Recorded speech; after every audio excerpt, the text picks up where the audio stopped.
नमस्कार दोस्तों, टेक्नीशियन तपन YouTube channel में आप सभी दोस्तों को स्वागत है। आज कुछ नया सीखते हैं। दोस्तों, जब आप किसी प्राइवेट कंपनी में या इंडस्ट्रियल में इंटरव्यू देने के लिए जाते हैं तो देखिएगा, आपके पास अगर एक्सपीरियंस है तो आपसे क्वेश्चन पूछता है कि जो स्टार्ट डेल्टा स्टार्टर से 3 phase squirrel cage induction motor चल रहा है तो इसमें जो है डेल्टा में करंट ज्यादा लेता है या स्टार में एम्पियर ज्यादा लेता है। अगर आप प्रैक्टिकल में काम किए हैं तो आज इस वीडियो का अगर आप देख रहे हैं तो देखिएगा, जिस तरीका से मैं इस वीडियो में समझाऊंगा, अगर आप प्रैक्टिकल करके भी देखना चाहते हैं तो सेम टू सेम आपका मैच हो जाएगा और ये भी आपका कॉन्फर्म हो जाएगा कि स्टार में करंट ज्यादा लेता है या डेल्टा में करंट ज्यादा लेता है। तो इसका भी दोस्तों एक क्या होता है, प्रैक्टिकल एक्सपीरियंस होता है और प्रैक्टिकल करके चेक भी करना पड़ता है। और थ्योरी में तो बहुत आसान से ही बता देगा कि स्टार में करंट ज्यादा लेता है, लेकिन प्रैक्टिकल में किस तरीके से चेक करेंगे। जब आप प्रैक्टिकल में काम कर रहे हैं तो पहले ही आपको क्या सोचना है कि अगर आपका स्टार में ज्यादा करंट नहीं लेता, स्टार में अगर कम करंट लेता, तो आखिर हम स्टार डेल्टा स्टार्टर क्यों बनाए हैं। तो आखिर जो स्टार डेल्टा स्टार्टर बनाए हैं तो स्टार्टिंग करंट को कम करने के लिए, यानी कि मोटर जब आपका स्टार में चलेगा, यानी कि जब आपका मेन कॉन्ट्रैक्टर और स्टार कॉन्ट्रैक्टर ऑन होता है तो उस टाइम करंट कम लेता है, और जब आपका डेल्टा कॉन्ट्रैक्टर ऑन होता है उस टाइम आपका एम्पियर ज्यादा लेता है।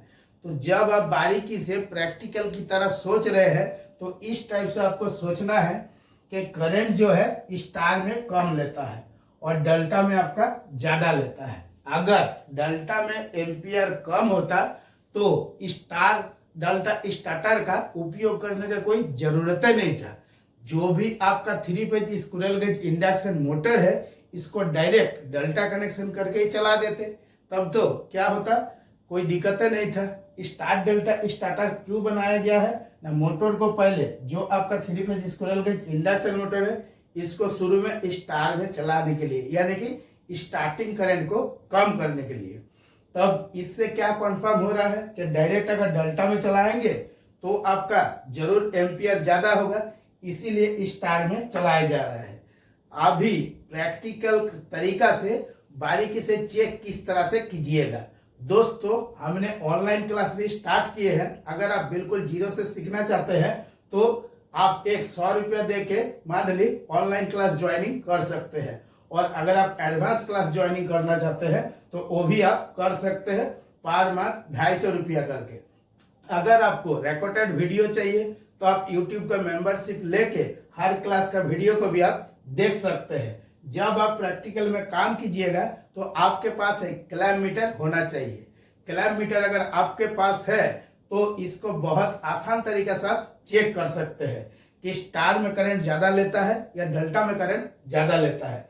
किस तरीके से चेक करेंगे ना, जो आपका ये रिले यानी कि जो थर्मल ओवरलोड रिले है, यहाँ से आर वाई और बी सप्लाई आउट होके किस में जा रहा है, मोटर टर्मिनल में जा रहा है, और जो डेल्टा कॉन्ट्रैक्टर है इससे भी आपका आर वाई और बी जो है आउट होके किस में जा रहा है, मोटर टर्मिनल में जा रहा है। तो ये जो आपका 6 गो वायर है या 6 गो लीड है या जो आपका केबल है, इसमें आपको क्या करना है, जो आप क्लैम मीटर लेके आए हैं जिससे आपका एम्पियर चेक होता है, ये 6 गो में से किसी एक पे आपको क्लैम मीटर लगा के रखना है। जब आप क्लैम मीटर को इस टाइप से लगा के रखिएगा, किस लिए लगा के रखिएगा, क्लैम मीटर को पहले एम्पियर में सेटिंग कीजिएगा। सेटिंग करने के बाद किस में लगाइएगा, आर फेज में लगाइएगा या वाई फेज में या बी फेज में, कोई एक फेज में आपको लगा के रखना है। लगाने के बाद आपको क्या करना है, मोटर को चालू करना है। तो मोटर को जब आप चालू कर रहे हैं तो उस टाइम जब आपका स्टार में मोटर चलेगा, जो एम्पियर ले रहा है इसको आपको कॉपी में नोट करके रखना है। रखने के बाद जो आपका ये ऑन डिले टाइमर है, आप जितना सेकंड में सेटिंग किए हैं, ज्यादातर प्रैक्टिकल में क्या होता है कि मोटर का जो स्पीड है 70 से 80% जब आ जाएगा तब आपका डेल्टा होना चाहिए। तो जिस हिसाब से आप टाइमर को सेटिंग करके रखे हैं 5 सेकंड 10 सेकंड, उतना सेकंड तक आपको किलोमीटर के एकदम आंख से ऐसे देखते रहना है। देखिएगा जब 5 सेकंड बाद या 7 सेकंड बाद जब स्टार कॉन्ट्रैक्टर छोड़ देगा और डेल्टा कॉन्ट्रैक्टर ऑन होगा तो किलोमीटर में जो स्टार में करंट ले रहा था उसको पार करके चला जाएगा और यह आपको दिखाई देगा कुछ मिली सेकंड के लिए। ऐसे कंटिन्यू लगातार आपको देखने के लिए नहीं मिलेगा। किलोमीटर को बहुत बारीकी से अगर देखिएगा तभी आपको कंफर्म होता है कि डेल्टा में जो है वो करंट ज्यादा लेता है। अभी इसके ऊपर भी थोड़ा सा डाउट है। किस टाइप का डाउट है कि अगर आप प्रैक्टिकल में काम कर रहे हैं तो आपके पास अगर एक 3.75 किलोवाट का मोटर है, ठीक है, और इसको आप स्टार डेल्टा में चला रहे हैं, तो इसमें आखिर हम सेम तरीका से चेक करेंगे तो जो हम पॉइंट बताए हैं कि एम्पियर हाई होगा ये दिखाई देगा, ये आपको दिखाई नहीं देगा। इसलिए मोटर आपका छोटा है। जब आप मोटर को स्टार्ट करते हैं, स्टार्ट करने के साथ क्या होता है, बहुत जल्दी वो 100% स्पीड तक पहुंच जाता है। तो इसीलिए जो आपका छोटा मोटर है इसमें आपको ज्यादा देर तक दिखाई नहीं देगा। लेकिन अगर आपको 100 में से 110% कॉन्फर्म करना है तो आप एक 55 किलोवाट का मोटर में चेक कीजिए। यानी कि जो आपका 11 किलोवाट के ऊपर जितना भी मोटर है किसी पे भी आप चेक करके देख सकते हैं कि जब आपका फर्स्ट टाइम स्टार में मोटर स्टार्ट हुआ उस टाइम कितना करंट ले रहा है और स्टार कॉन्ट्रैक्टर छोड़ के जब आपका डेल्टा कॉन्ट्रैक्टर ऑन होगा उस टाइम कुछ मिली सेकंड के लिए कितना हाई एम्पियर हो रहा है। तो सेम टू सेम अगर आप जो 3 phase squirrel gauge induction motor को आप डेल्टा कनेक्शन कर देते हैं और करने के बाद मोटर को स्टार्ट करते हैं तो जो कुछ मिली सेकंड के लिए आपको करंट दिखाई दिया, जब आप डायरेक्ट डेल्टा कनेक्शन में मोटर को स्टार्ट कीजिएगा ये क्या होगा, उतना हाई एम्पियर पहले जाएगा स्टार्टिंग में। तो इसीलिए जो आपका स्टार्ट डेल्टा स्टार्टर का उपयोग क्यों कर रहे हैं, स्टार्टिंग करंट को कम करने के लिए।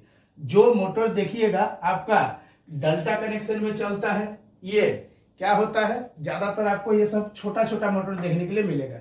3.75 किलोवाट का मिलेगा, इससे कम का मिलेगा। ज्यादातर क्या होगा देखिएगा किस तरीके से कंट्रोल करता है कि 5 HP से ऊपर जैसे ही होगा तो उसमें स्टार डेल्टा स्टार्टर का उपयोग हो जाता है।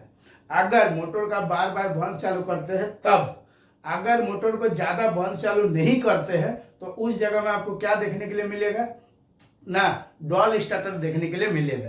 तो जो जो पॉइंट दोस्तों मैं आप सभी को समझा रहा हूं इसको अगर आप प्रैक्टिकल में चेक करके देखना चाहते हैं वो भी आप देख सकते हैं। इसके ऊपर कोई भी डाउट नहीं है अगर आप प्रैक्टिकल में काम करते हैं तब। इसके बाद दोस्तों आ जाता है कि जो मैं एग्जांपल दिया कि 3.75 किलोवाट है, इसको आप डेल्टा कनेक्शन में चला रहे कोई दिक्कत नहीं है। लेकिन 11 किलोवाट के ऊपर जितना भी मोटर है, 55 किलोवाट इससे भी ऊपर, सभी मोटर में आप इस चीज को चेक कर सकते हैं कि आखिर किस टाइम आपका करंट जो है वो हाई हो रहा है। और यही जो पॉइंट है जब आप इंटरव्यू देते हैं आपको बारीकी से समझाना पड़ता है। और एक क्या पॉइंट है कि जो आपका 55 किलोवाट का मोटर है तो इसमें देखिएगा जब आप मोटर को अगर डायरेक्ट डेल्टा में चला देते हैं बार बार क्या होगा, अगर चालू बंद कर रहे हैं तो प्रैक्टिकल में क्या देखने के लिए मिलेगा, मोटर के अंदर में जो आपका कॉइल है वो डायरेक्ट एक बार में नहीं जल जाएगा। पहले कॉइल जो है वो गर्म होगा, गर्म होते होते चाहे 15 दिन हो, 20 दिन हो, 1 महीने का अंदर में क्या होगा, ये जो 55 किलोवाट का मोटर है ये आपका जल जाएगा। और ऐसे प्रैक्टिकल में अगर किसी दोस्त के साथ बैठे हुए हैं तो आपको इस टाइप से आंसर दे देगा, ये बहुत बड़ा मोटर है, इसमें करंट बहुत ज्यादा लेता है, इसीलिए स्टार डेल्टा लगा दिए हैं। बस इसी टाइप से देखिएगा आपको प्रैक्टिकल में आंसर मिलता है। लेकिन इसका सही तरीके से क्या आंसर है इसको समझाना बहुत मुश्किल है। इलेक्ट्रिशियन सब क्या होता है, बहुत कुड़िया होता है जो किलोमीटर लेके एम्पियर चेक करता है कि स्टार से कब डेल्टा होता है, उस टाइम अगर किलोमीटर लेकर हम एम्पियर चेक कर लेंगे तभी कंफर्म हो जाएगा।